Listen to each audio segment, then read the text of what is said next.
తిరుమల లడ్డు వ్యవహారం మీద పొలిటికల్ రచ్చ కొనసాగుతూనే ఉంది సార్. ఒకవైపు కూటమి నేతలందరూ కూడా దేవాలయాలకు వెళ్ళి జగన్ చేసిన పాపం ప్రక్షాళన అవ్వాలి అని చెప్పి పూజలు చేస్తూ ఉన్నారు, నిరసన కార్యక్రమాలు కూడా తెలియజేస్తూ ఉంటే జగన్మోహన్ రెడ్డి కూడా తిరుమల వెళుతూ ఉన్నారు సార్. ఈ నెల 27న అంటే రేపు వైఎస్ జగన్ తిరుమల వెళతారు, ఎల్లుండి దర్శనం చేసుకుంటారు. ఇప్పుడు బాబు పాపాన్ని ప్రక్షాళన చేసేందుకు వైఎస్ఆర్ కాంగ్రెస్ పార్టీ శ్రేణులంతా కూడా వివిధ దేవాలయాల్లో పూజలు చేయాలి అని చెప్పి జగన్మోహన్ రెడ్డి పిలుపునిచ్చారు సార్. ఆల్రెడీ కూటమి నేతలు పూజలు చేస్తూ ఉన్నారు. జగన్ చేసిన పాపానికి ఆ పాపం ఎఫెక్ట్ ప్రజలకు తగలకూడదు అని చెప్పి పవన్ కళ్యాణ్ ప్రాయశ్చిత్త దీక్ష కూడా చేస్తూ ఉన్నారు. ఏంటి సార్ ఈ పోటాపోటీ పూజలు? రాజకీయాలకు ఏముంది, ఏది ప్రజల మనోభావాలతో రాజకీయాలు ఆడుకోవడం సహజం కదా. ఇప్పుడు 2 నెలల తర్వాత ఇప్పుడు ఫస్ట్ కేసు పెట్టారని ఇవాళ పేపర్లో చదివాను. ఏఆర్ ఫుడ్స్ పైన ఫస్ట్ జూలై 16న ఈ రిపోర్ట్ బయటకు వచ్చింది. సెప్టెంబర్ 26 నాడు పేపర్లో చూస్తున్నాం. 2 నెలల తర్వాత దీని మీద కేసు పెట్టారని. అంటే పొలిటికల్ యాక్షన్ ముందు, లీగల్ యాక్షన్ తర్వాత. ఇప్పుడు సిట్ ఏర్పాటైంది. ఆ సిట్ నివేదిక ఎప్పుడు వస్తుందో కొన్ని రోజులు పడుతుంది. ఈలోగా ఆ సిట్ పైన మళ్ళీ వైఎస్ఆర్ కాంగ్రెస్ ఆరోపణ, ఇది వాళ్ళ అనుకూల ఐపీఎస్ అధికారులు వేశారని. అందువల్ల రేపు సిట్ ఏ రిపోర్ట్ ఇచ్చినా కూడా సహజంగానే అదే ఆరోపణ ఉంటుంది. కానీ అని చెప్పి మన సిట్ వేయకూడదని అనలేము.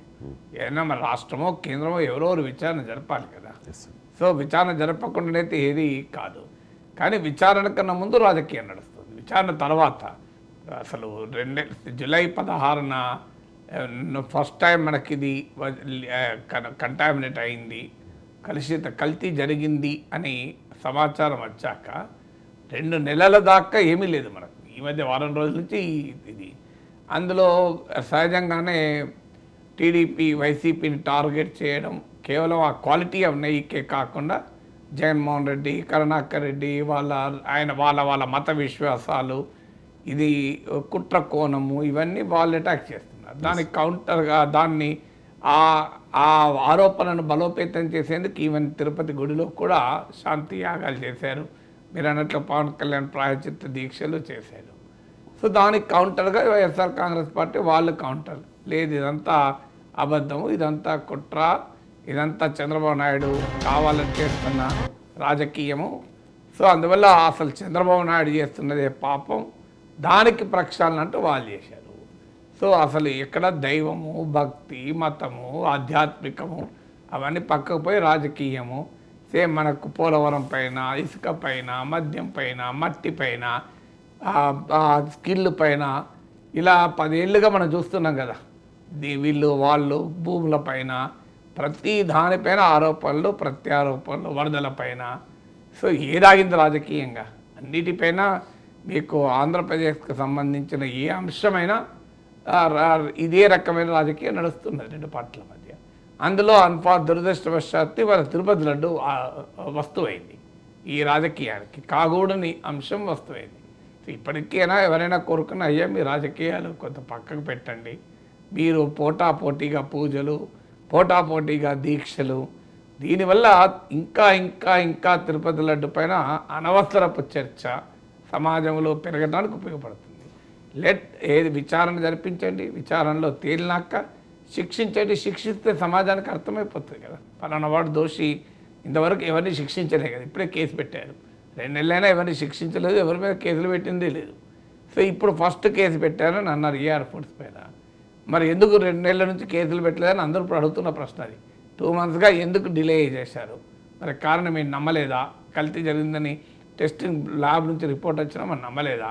నమ్మితే ఎందుకు చర్యలు తీసుకోలేదు? దీనికి ఎవరి దగ్గర ఆన్సర్ లేదు ఇంతవరకు. ఈ ప్రశ్నకి ఎక్కడ ఆన్సర్ రాలే. చాలామంది అడుగుతున్నారు ఈ ప్రశ్న. మీరు జాతీయ మీడియాలో, ఎడిటోరియల్స్లో, అలాగే కాలమిస్ట్లో అడుగుతున్నారు. సో వీరైనా వారైనా పొలిటికల్గా ఒకరి మీద ఒకరు ప్రశ్నించుకోవడమే తప్ప దీనికి అంటే రకరకాల ఇన్వెండోస్ అంటారు, ఇన్సిన్యువేషన్ అంటారు ఇంగ్లీష్లో. అంటే ఇలా అయితే అలా అయి ఉంటుంది. సో 320 రూపాయలకే ఎందుకు నెయ్యి దొరికిందంటే నేను కల్తీ కదా అని ఎవరు లేదు. చంద్రబాబు నాయుడు టైంలో 276 రూపాయలకే నెయ్యి అంటే 300 రూపాయలు అంటే కలుతా, 3000 రూపాయలు అంటే కలుతా.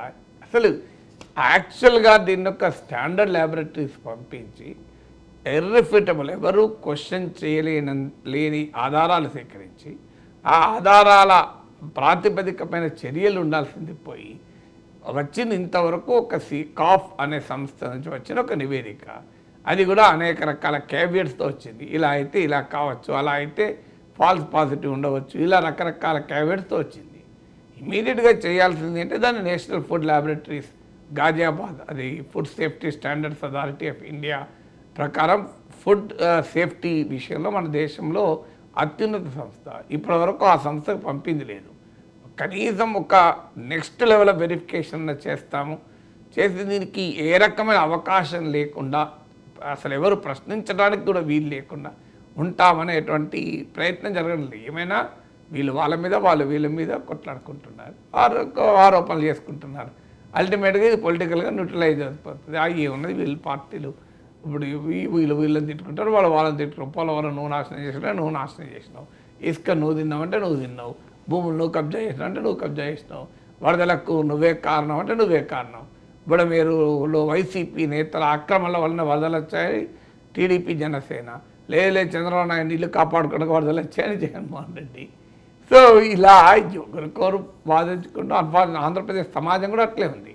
మొత్తం ప్రజలు కూడా రెండు కులాల మధ్య, ఇద్దరు నాయకుల మధ్య, రెండు పార్టీల మధ్య నిట్ట నిల్లున చీలిపోయారు. ఏది నిజము ఏది అబద్ధం అనే దాంతో సంబంధమే లేదు. మావాడైతే మావాడు చెప్పింది నిజం, మావాడు కాకపోతే మావాడు చెప్పింది నిజం కాదు. సో ఇటువైపు అటువైపు ఎవడు మావాడా కాదా అనేది పాయింట్ తప్ప నిజంతో మొదలెత్తలేదు. నార్మల్గా అయితే మావాడ మీవాడ సంబంధం లేదు. ఏది నిజం నిజమైతే ఖచ్చితంగా మావాడైనా మీవాడైనా మనవాడైనా వాయించబడాల్సింది. అది లేదు అక్కడ, నిజంతో సంబంధం లేదు. మావాడా కాదా, ఇప్పుడు జగన్ నమ్మే వాళ్ళంతా చంద్రబాబు నాయుడే కావాలని చేస్తున్నారని నమ్ముతారు, చంద్రబాబు నమ్మే వాళ్ళంతా జగనే చేశారని నమ్ముతారు. ఇందులో నిజం అవసరం ఎవరుకుంది? మళ్ళంటి వాళ్ళు నిజం గురించి మాట్లాడితే మీరు నిజం ఎందుకంటారు, మీరు ఎందుకు ఒప్పుకుంటలేరు? చంద్రబాబు ఇది చేసినంత చంద్రబాబే అని వైసీపీలు ఎగురుతున్నారు, టీడీపీలు ఎందుకు ఎగురుతారు? చేసినంత జగనే, ఇంకా మీరు నిజం అంటారు, నిజమేమన్నా తెలుసుకోవడానికి వీళ్ళు అంటున్నారు. అంటే మనం అటో ఇటో ఉండాలి, మధ్యలో ఉండడానికి అవకాశం లేదు. నిజం పక్షాన ఏది నిజమో తెలుసుకోమంటే కూడా ఒప్పుకోరు. నిజం ఇదే, మేము చెప్పేది నిజం, ఇంకా నిజం ఏంటి తెలుసుకునేది ఏమున్నది అంటారు. ఇంకా ఆడికేదో సిట్టేశారు, లేకపోతే అది కూడా అవసరం లేదు. మేము చెప్పింది నిజమే, వీళ్ళైనా వాళ్ళైనా మేము చెప్పిందే నిజం అంటున్నారు అంతే. మనం నమ్మండి, నమ్మకపోతే కనుక మీరు వాళ్ళ ఖాతాలు వేస్తాం. ఇప్పుడు మనం కనుక చంద్రబాబు నాయుడు ఇదంతా కుట్ర కావాలని చేస్తున్నాను అనకపోతే వైసీపీలు ఏమంటారు? మీరు టీడీపీకి సపోర్ట్ అంటారు వెంటనే. లేదు ఇది జగనే కుట్ర, జగన్ క్రిస్టియన్ కదా అందుకే చేసిన అనలేదు అనుకోండి, టీడీపీలు ఏమంటారు? వీళ్ళు వైసీపీ అంటారు. అయ్యా మనలాంటి వాళ్ళు ఇది కాదయ్యా, దీని మీద వెరిఫై చేయండి. ఇప్పుడు ఒక ల్యాబ్ పంపారు, దానికన్నా ఇంకా హైయర్ ల్యాబ్ పంపండి, దాంట్లో ఏది నిజమో తేల్చుకోండి, నిజం తేల్చిన తర్వాత కేసులు పెట్టండి, శిక్షించండి. అంటే శిక్షించండి అన్నా కూడా అంగీకరించలేదు. శిక్షించండి అన్నా అది ఎక్కడికో డిబేట్ పోతుంది, సెక్యులరిజం మీద పోతుంది డిబేటు, అది ఇంకెక్కడికో పోతుంది. ఆ భగవంతుడే కాపాడాలి, చర్చకు ముగింపు పలకాలి. ఎక్కడ దాకా పోతుందో ఎవరికీ తెలియదు. ఇందులో అన్ఫార్చునేట్లీ నిజం బరీ అయ్యే ప్రమాదం ఉంటుంది రాజకీయాల్లో. ఇప్పుడు నిజం బరీ ఎట్లవుతుందంటే వీళ్ళోటి చెప్తారు వాళ్ళోటి చెప్తారు, ఏమున్నది ఇదంతా రాజకీయమే అని ప్రజలు అనుకునే ప్రమాదం ఉంటుంది కదా. కనీసం నిజం బయటపడాలి, దోషి నేరం జరిగితే దోషి శిక్షకు గురి కావాలి. ఒకవేళ నిజానే కల్తీ జరిగి ఉంటే వాటిపైన కఠినమైన శిక్ష తీసుకోవాలి. జరగకపోతే ఈ ప్రచారం ఎందుకు చేశారని దాన్ని కూడా ప్రశ్నించాలి. అసలు ఆ నిజం గురించి ఎవరికి కావాలి? నిజంతో సంబంధమే లేదు. మాకు కావాల్సింది రాజకీయం, మేము చెప్పిందే నిజం. అందువల్ల ఇప్పుడు టీడీపీ వాళ్ళకి కౌంటర్గా రేపు జగన్ ఆలయాలకు వెళ్తాడు, అన్ని ఆలయాలకు వెళ్ళి వాళ్ళు పూజలు చేస్తారు, వీళ్ళు పూజలు చేస్తారు, వాళ్ళు పూజలు చేస్తారు. సో పూజలు లోక కళ్యాణం కొరకు, మానవ సంక్షేమం కొరకు కాకుండా రాజకీయాల కొరకు పూజలు అయితే ఎక్కడికి పోతున్నాం మనం?